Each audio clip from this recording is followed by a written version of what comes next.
And so we are going to continue on our theme of advocacy, and our next speaker is Christina Billmire. So Christina is one of the newest Head and Neck Cancer Alliance ambassadors, and you may recognize Christina. She's been to this event a number of times, and she was also in the March Head and Neck Cancer Alliance webinar on exercise after cancer treatment. So if that's a topic of interest and you did not tune in, I'd highly recommend that.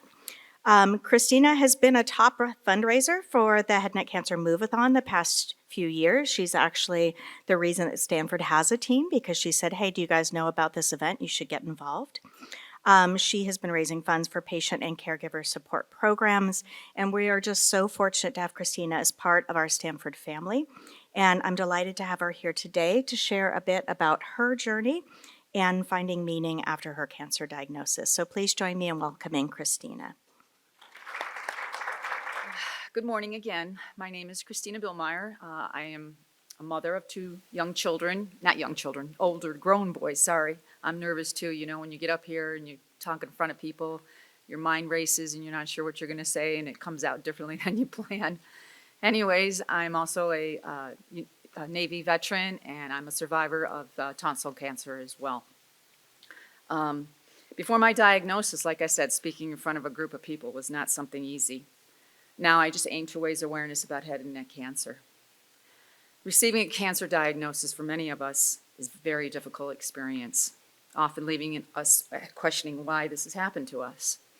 Cancer fundamentally transforms us. It awakens our inner strength and makes us want to achieve things that we previously couldn't do. While I experienced the fear, the shock, and the contemplation of my mortality, I chose to confront this disease head on. I embraced the challenge, determined that if I survived, I would use my experience to support others facing similar battles. This is pretty much when my advocacy started. It was July 2020, during the COVID pandemic, that I was diagnosed. I discovered a lump on my neck, just like Jason, and I didn't think anything of it. I had ear pain every now and then prior to finding the lump, and my doctors attributed it to sinusitis and seasonal allergies. I went on for another month with this lump, not knowing anything because it didn't hurt. And then during this time, my sister was also diagnosed with uterine cancer. That definitely prompted me to pursue more, investigation. Initially, I was not concerned. I thought maybe it was my thyroid, because it was along the thyroid area. I just thought, okay, maybe my thyroid's acting up. I'm getting older. The thyroid's going to cause some problems. Who knows, right? But the cancer never crossed my mind. It never came close to that. I was healthy, vibrant, always on the go. And then with my sister having to battle cancer, my initial reaction too was, now what? So I shared with her that I had this lump and that I was going to go get tests done for it. And I even managed to crack a joke about doing cross-country treatments if it was cancer. She was on the East Coast and I was on the West Coast. Well, that humor fell flat and we both went silent.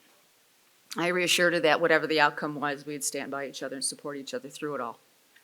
So upon consultation with my primary care physician and subsequent referral to the ENT, I underwent the ultrasound, the biopsy, leading to the diagnosis of, squamous cell carcinoma. Yes, good old cancer. All I heard was cancer and everything was a blur. I had felt like the air was just sucked out of me. After that initial appointment, I went to the ENT and I needed more answers. I felt that my gut was telling me something was still off. I'm a firm believer that you following your instincts is the best thing to do. So I was determined to get the best care I could, and I sought a second opinion, and I came here to Stanford, where they confirmed my HPV positive status and the extent of my cancer.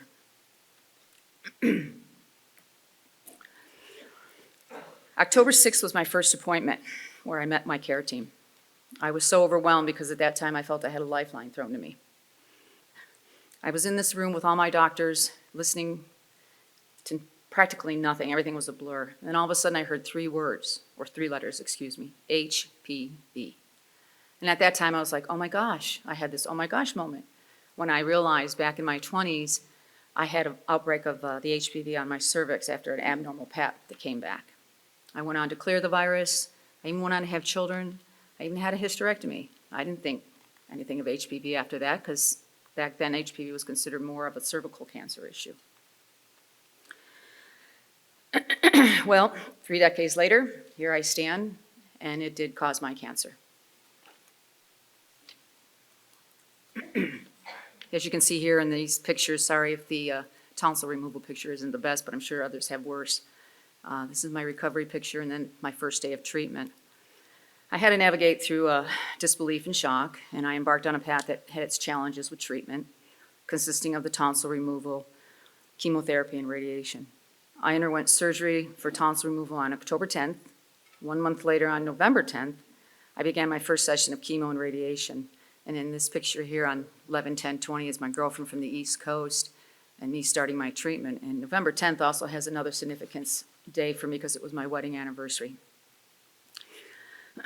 But this also marked the beginning of my advocacy because I also chose to participate in a clinical trial, and that gave it me opportunity to contribute and give back to others as well. Oops, did I go too far? I'm sorry, I think I went too far. I hit the keyboard and it went way ahead. There we go, this is the one, sorry. I underwent treatment here at Stanford, and again, my mask right there, I hated that mask. Boy, I don't know about you guys, but I hyperventilated when I had that simulation done. Putting that thing over my face, boy, it's just unreal, and I'm sure it's likely many of you had the similar experience. I endured the 6 weeks of radiation, and on Fridays, I'd have double zapping days. I call those my dizzy days. It was pretty intense, but during that time, I would also walk over to the waiting area and sit down and start talking with other individuals, going, hey, how you doing? Strike up a conversation. I needed something to distract me from the treatment, but it was also another way to tell me that I wasn't alone in my journey, and it gave me a new sense of purpose. I also went on to have the 2 sessions of cisplatin, and then I also endured multiple weeks of IV infusion because I got dehydrated. I made the mistake of not taking the medication the first couple times, and it just ripped me apart. But going to get that hydration was a godsend. It really got me through the weeks and days, especially when you can't eat and swallow very well. And then, of course, we all have side effects. Good old side effects, the dry mouth. I lost my hair in the back of my head. And this was during COVID, so during COVID, I had nobody with me. I couldn't have my siblings or my husband to support me. That's why I went over to the waiting area and talked to other people. It was very traumatic, but you get through it. And then, despite these physical hardships with the hair loss and the swallowing and all the other isolation of COVID, I found the comfort in my care team support, where they connected me to the Stanford Head and Neck Support Group. And then I also had a mentor from the Imran Angel program, which was sponsored through the Head and Neck Cancer Alliance. That peer-to-peer mentorship program was very important for me. It was a blessing because I was able to talk to someone who knew what I was going through and had the same experience as I did. It got me through those rough patches, especially with treatment. Still today, I still face many challenges. I still have fibrosis. Everything you see there in the red, the fatigue, the new taste, the dry mouth, I still have all that. It's still ongoing. Some days it's better, some days it's not. So today, I still have those challenges, like I said, but your treatment is done, your hair grows back, everyone assumes you are well. They make you feel as if it's important to go back to the new normal way of life. Well, there is no new normal. It's a new beginning, a new discovery, a new path to travel, and finding new ways to cope. And, you just get through it. But as I continue on my survivorship road, I can't not forget to thank the miracle workers, as I call them. It's all the doctors and specialists who went above and beyond to take care of me, as well as my family and husband. They kept me grounded, and it supported me along the way. If it wasn't for this care team in place, I don't think I'd be here talking to you today. I still can recall that first appointment when I had my lifeline thrown out to me. Seeing all those specialists and physicians. See, talking is hard. I have gum in my mouth, so I apologize, but it's to help keep my mouth moist. They were crammed in that room alongside me, and I couldn't comprehend half the things they were saying, but all I knew is that if I got through this, I would be okay. So again, thank you to all you doctors and specialists out there who help and support us along the way. Now I'm in that monitoring phase of my journey. I'm 4 years, 4 months NED, post-treatment, new beginning, new rebirth, as I now look at life through different lenses. As I look back, my advocacy really started when I was first diagnosed and chose to enter the clinical trial. And all I thought about is I wanted to give back and help others. And then in 2023, the Head and Neck Cancer Alliance being one of my go-to resources, because we all go on the internet looking for information and we want to find out what we can get and who we can contact and so on and so forth. I didn't see Jason's stuff at that time. I was more focused on local stuff and trying to find help within the community. And then in 2023, the Head and Neck Cancer Alliance, again, started their Move-a-thon fundraiser, and I joined the Move-a-thon to help fundraise and bring awareness to the head and neck cancer community. And then this past year, another chapter is I became an advocate for them, with them, and because I believe and support their mission here, like it says, and Jason read this to you earlier, so it's very important. Now my goal is to contribute to increase the awareness for promoting the cancer screenings, the HPV screenings, making sure kids get vaccinations. I have a nephew who has young children, 13, and made a point to tell them to get them vaccinated, because that alone will help prevent this kind of cancer from occurring for them later in life. Again, here's the website information.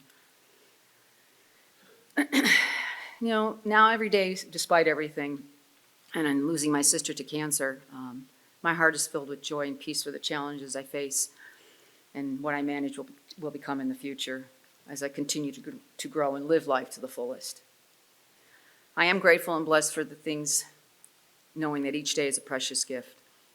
New opportunity. I'm so much more than the bad things that happen to me. The only way to survive anything, I believe, is you reach out to others and ask for their support and love. Because with all this support and love, we are actually united in the same way.